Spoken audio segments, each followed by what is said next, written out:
Welcome to episode 3 of the Home Studio for Beginners series here on the Record Mix Repeat channel. I'm your host, Rusty Smith. Today's episode deals with getting your audio interface working with your DAW software.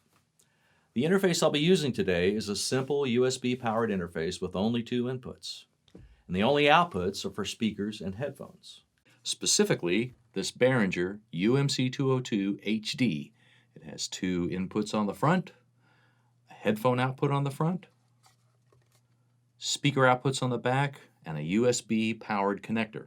Don't even have to plug it into the wall. Super simple. We'll cover more complicated audio interfaces in another episode. Your audio interface is capable of working with any software in your computer that has sound components.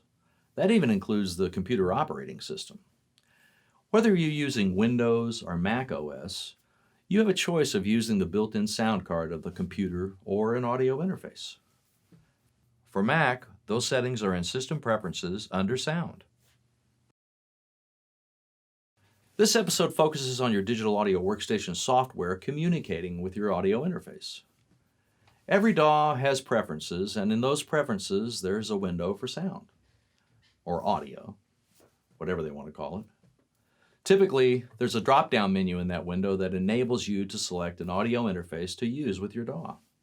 Just simply select your audio interface in that list to enable your DAW to communicate with the interface. Here we are in Studio One. We see there's no audio device right here. Here's Preferences. As you see in Preferences, there's all sorts of different things. And here's the audio page. And we see there's no audio device, just like we see here there's no audio device. We go back to that page. Here's the drop-down list for the audio interfaces. Here's our audio interface right here. We select the UMC202, and we see, voila, we have our audio interface, and it's working. So now we're in Pro Tools. You see it up here, Pro Tools. In Pro Tools, we have to go into the Setup page. We'll go to a thing called the Playback Engine. Playback Engine for them is the audio interface, okay? That's what they call it. All right, here's our list. Well, we know it's the UMC202, and there it is. So we select that, and boom, there it is. It's ready to go. And we say, OK. OK, here we are in Reason. Let's find our audio interface.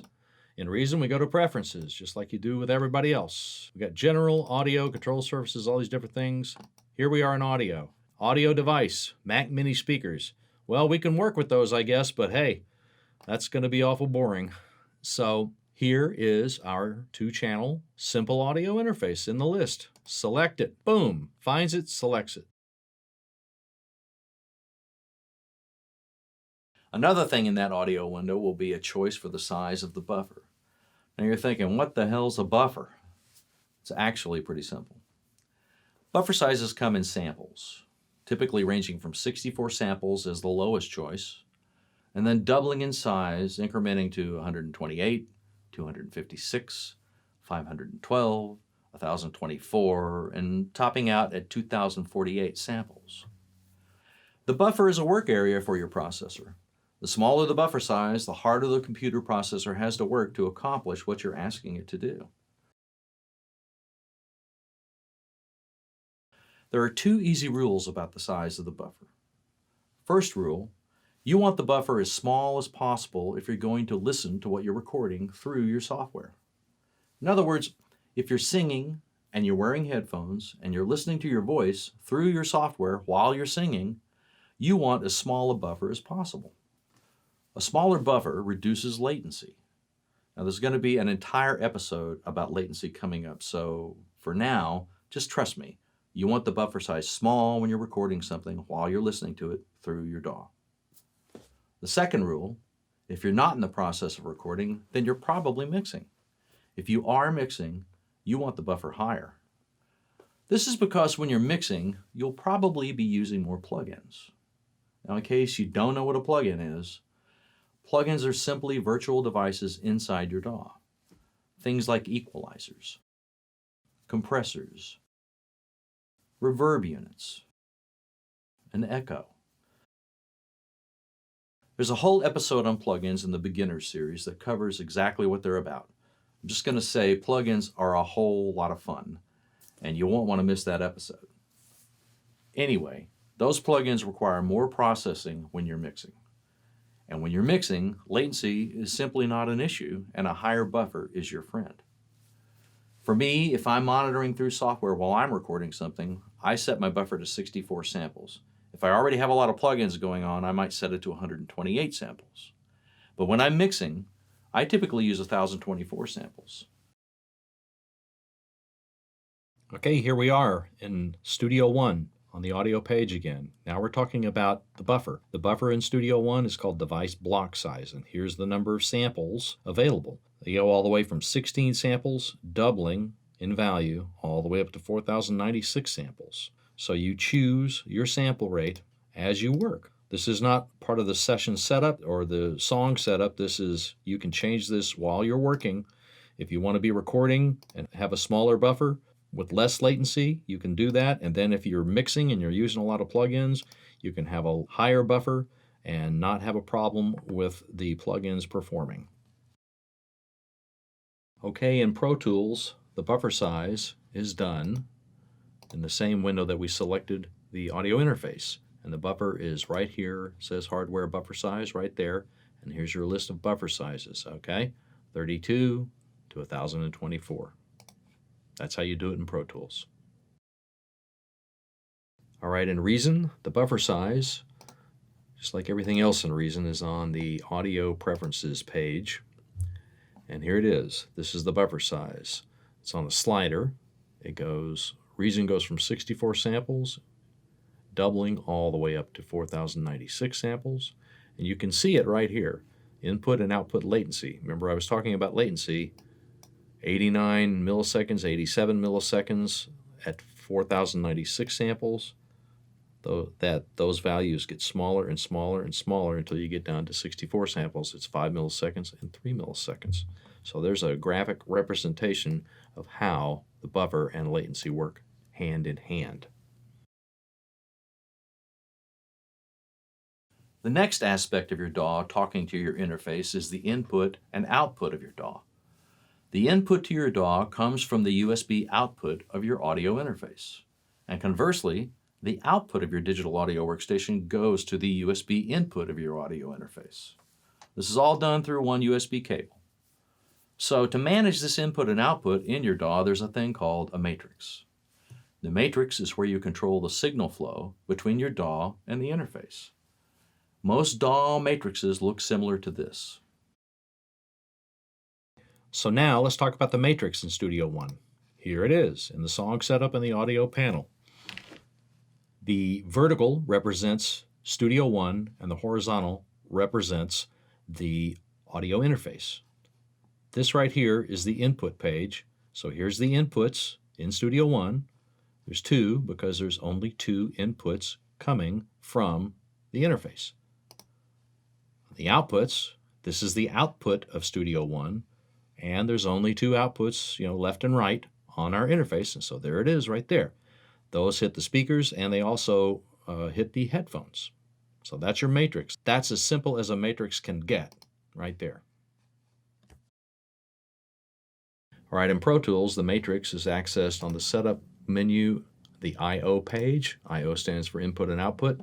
The interface has two inputs, so it's only going to send two things to Pro Tools. So Pro Tools only has two inputs for the interface, and they come from the interface and go into Pro Tools. Now on the output page, you have the output of Pro Tools, and it only has two outputs available to go to the interface because the interface only has two outputs on it. So that's as simple as a matrix can get, and that's how you do that in Pro Tools. Of course, you've got a matrix that, oh my God, don't look at that. Okay, don't worry about that. We'll explain that later.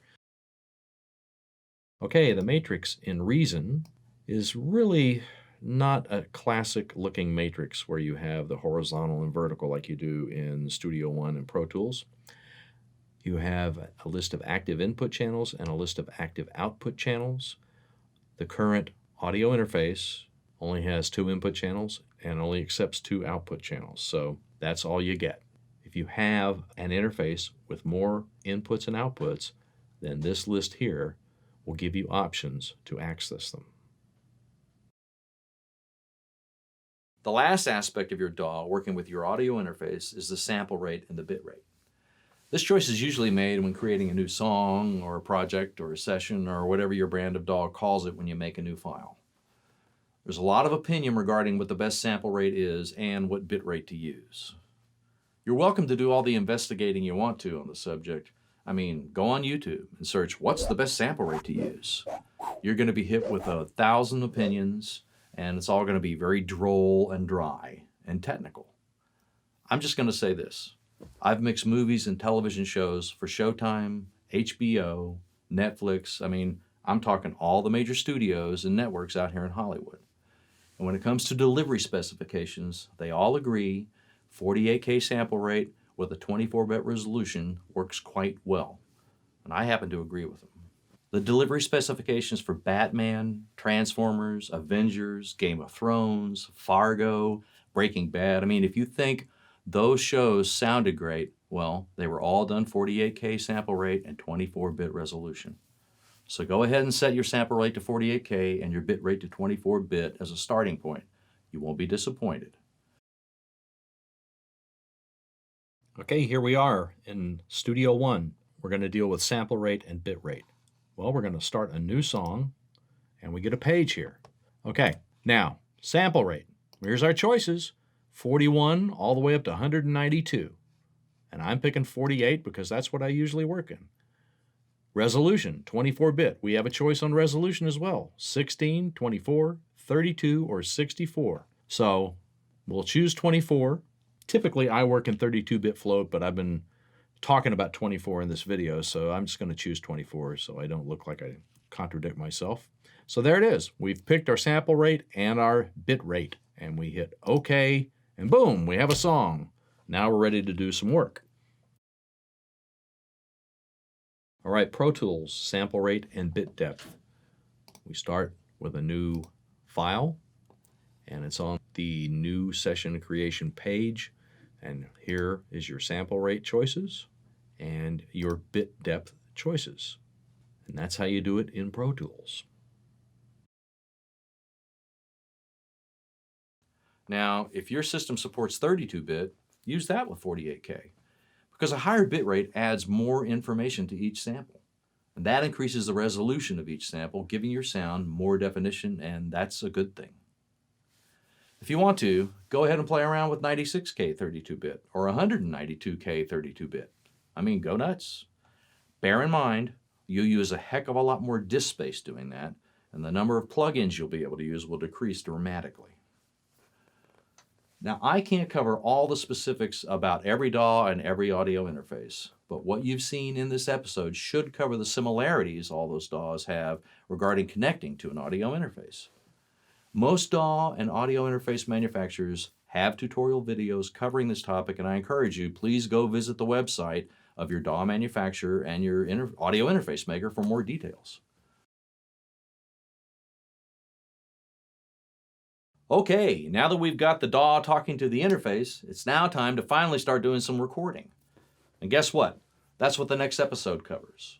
In episode 4, I'm going to show you how to put a microphone in front of an acoustic guitar, then plug that mic into an interface, get the level you need, then record that acoustic guitar on a track in a digital audio workstation. Then I'm going to show you how to plug a bass guitar into the interface, get the level set, then overdub that bass to the acoustic guitar we just recorded. Then we'll do a quick mix of those two things and play around with the mix a little bit. You know, maybe use some plugins, get some reverb, you know, have some fun. So if you haven't already done so, please subscribe and watch the rest of the episodes of the Home Studio for Beginners series here at Record, Mix, Repeat. I know it's going to help you figure out the ins and outs of recording at home. I'm your host, Rusty Smith, and thanks for watching. And I'm through doing this.